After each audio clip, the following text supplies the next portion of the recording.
Alright guys, today we will be installing a Stage 1 Dynojet kit on this set of Mikuni carburetors off my 1995 Triumph Trident 900 triple.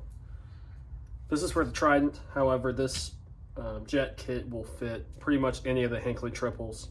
Mikuni carbs only as far as I know. Their fitment is really good and they provide fitment on the website. They provide instructions with the kit, so I'll be going over each of those today. I've already installed the jet kit on these two carburetors, so we'll just be doing this and it'll be the same for all three carbs.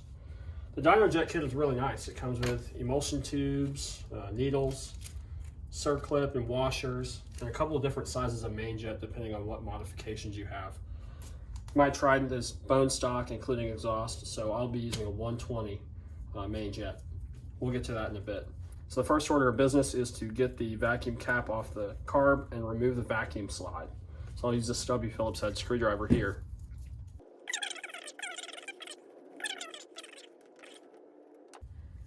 So lifting off the vacuum cap, we see this diaphragm under here. If there's a tear in this diaphragm, it needs to be replaced. Also, another point of interest is there's a tiny O-ring right here. This should be replaced when you rebuild the carb. I rebuilt these carbs a few weeks ago, so this one's okay. But definitely be careful and don't. Here comes a spring. There's a spacer in here you will need to retain for the Dynojet kit, so make sure every piece that comes out of your carb keep track of.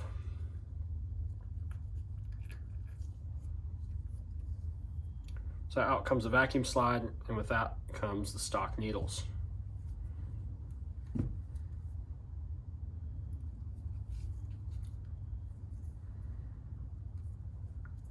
The stock needle will have the spacer under it, as well as the stock circlip.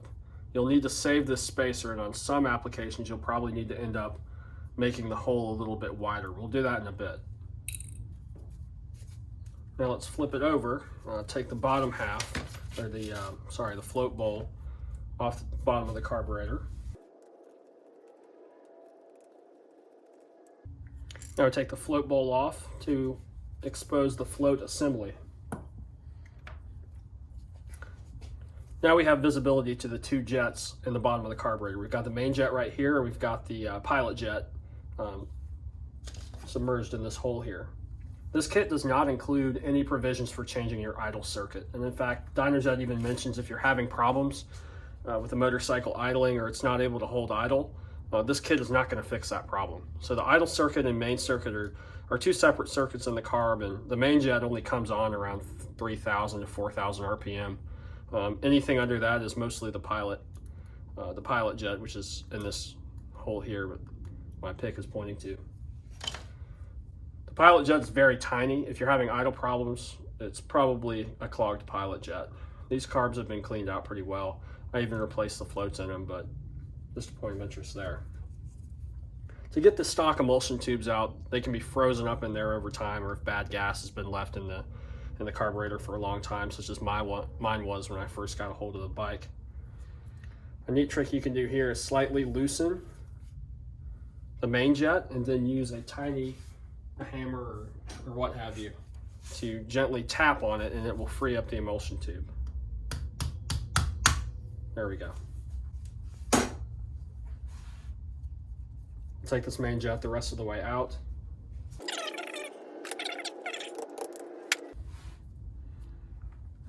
There's O-rings on the float assembly that will hold it in place, but this is a delicate assembly, so don't rest it on anything.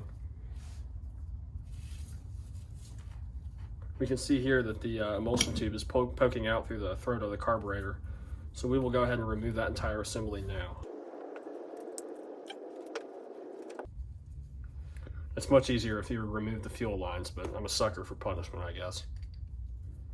This is the stock emulsion tube. Often these will be very clogged if you let the bike sitting with gas in it for a long time. There's also an O-ring under here that you'll want to replace. Stock emulsion tube will come out and it will be discarded.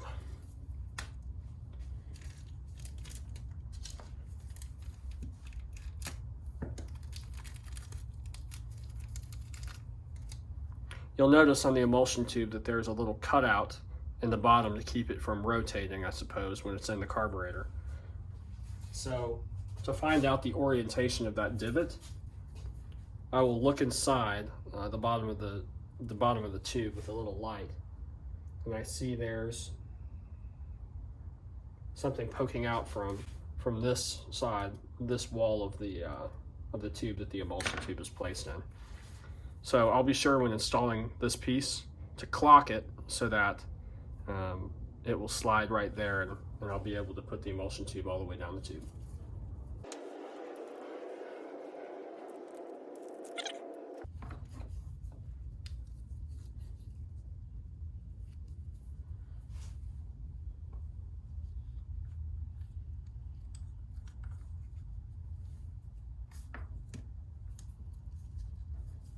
It is seated correctly, so what we'll do then is, making sure this doesn't fall out, we'll install the main jet, which screws into the emulsion tube from the top. Now the Dynojet kit includes instructions on what jet to use based on what modifications you have to your bike. If you're completely stock, you install a DJ 120 main jet. If you're using a slip-on exhaust or a high-flow exhaust, you'll use the 124 jet. I'll be using the 120 because I'm stock, as I previously mentioned. The parts that come in the Dynojet kit are really nice. Really nice piece of machined brass. There's no burrs or flash or gunk on there. It's just a nice shiny part. Should provide you with reliable service for years to come. So I'm pretty excited about getting this back onto the bike. I'll support the emulsion tube from below and start the first couple of threads by hand. Brass is a soft metal, so you don't want to torque these down too hard. You also don't want to damage the Phillips head on top, because that'll mess up the fuel flow going into the jet. As I mentioned earlier, your pilot jet is going to remain stock. If you have problems with idling, don't look for this kit to fix it. Fix your idle problems first. With that, we can put the bottom back on the carburetor. The float bowl gasket should be replaced if you haven't rebuilt the carburetor before. Oftentimes, old varnish fuel will sit in there and will literally eat that rubber away. So you'll definitely want to replace that.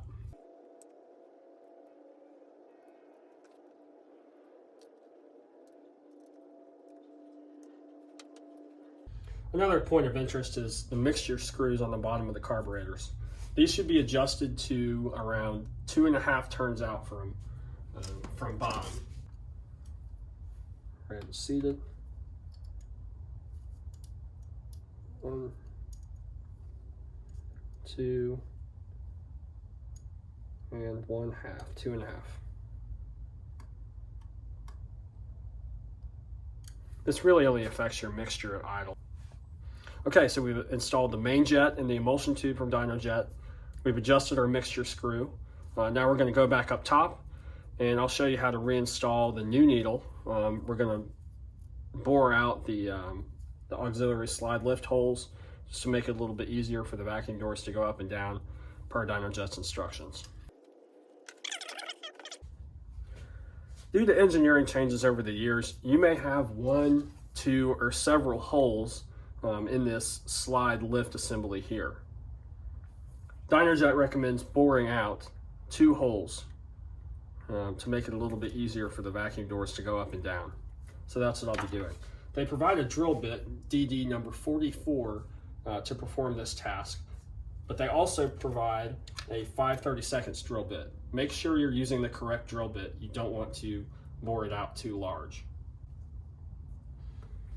Now, my slide only has 1 tiny hole in it, so I'll need to drill a fresh hole on the other side.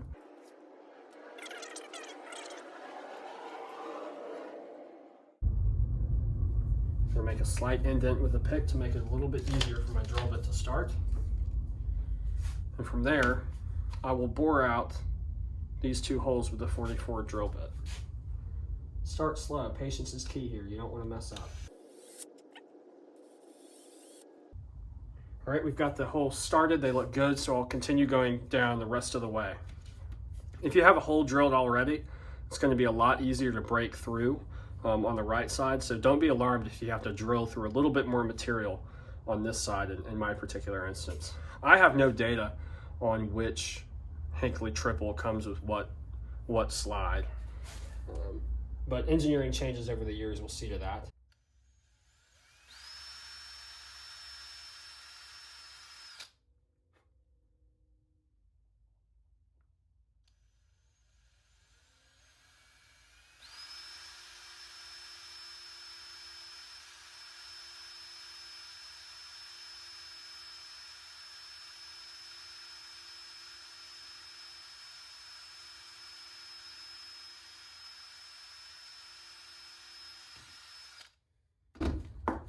All right, there we go. Let's blow it out with some compressed air.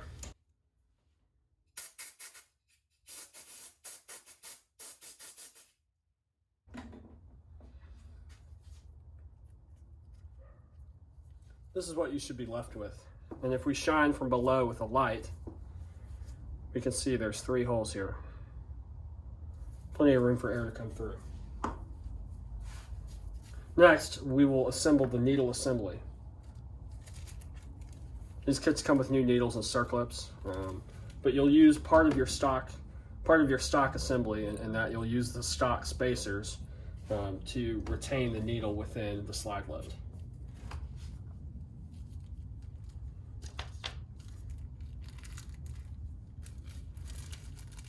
The needles are delicate, so be sure not to bend them.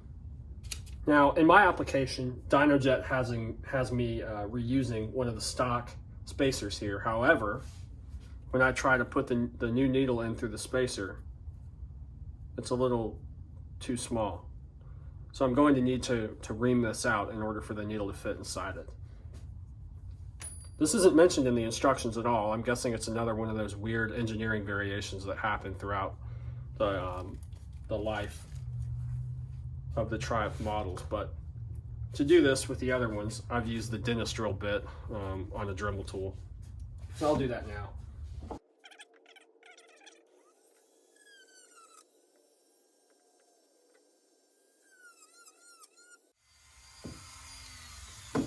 Now what you could do is you could use a drill bit for this, but I happen to not have a drill bit in that exact size. And neither the DD44 drill bit or the 5/16 drill bit really do the job. All right, fits well. Next, let's finish out the assembly. So Dynojet has the diagram as being needle, spacer, circlip, Dynojet washer, stock spacer, stock spring, and then of course the vacuum cap.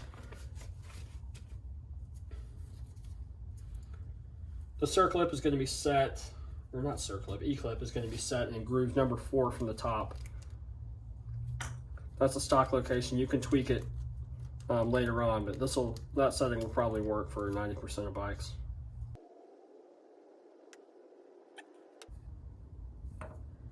Let's begin assembly. So we have the needle and circlip, the spacer that I reamed out,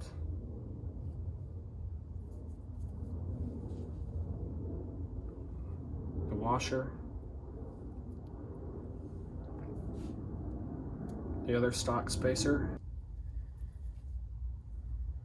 I'll reinsert this whole assembly in the slide.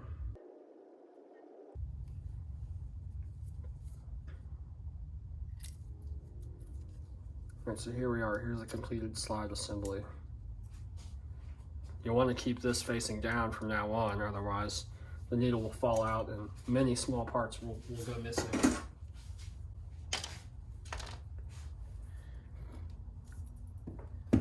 All right, let's bring the carb back onto the tabletop here, center stage. We will insert the slide assembly, making sure the needle goes down the emulsion tube like so. Now we're ready to reassemble. Remember that tiny O-ring I mentioned earlier?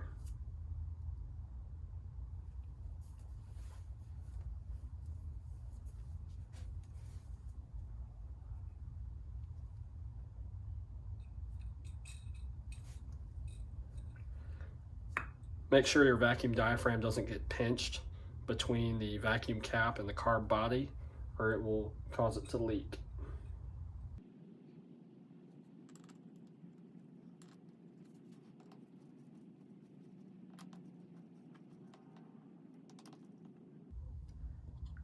Go ahead and tighten the screws down, not too much obviously, or you won't be able to get them back off. And that's it. We're finished. Go ahead and repeat that process for your remaining 2 carbs. I've done that already. Reinstall the carburetors and see how she runs. Thanks for watching.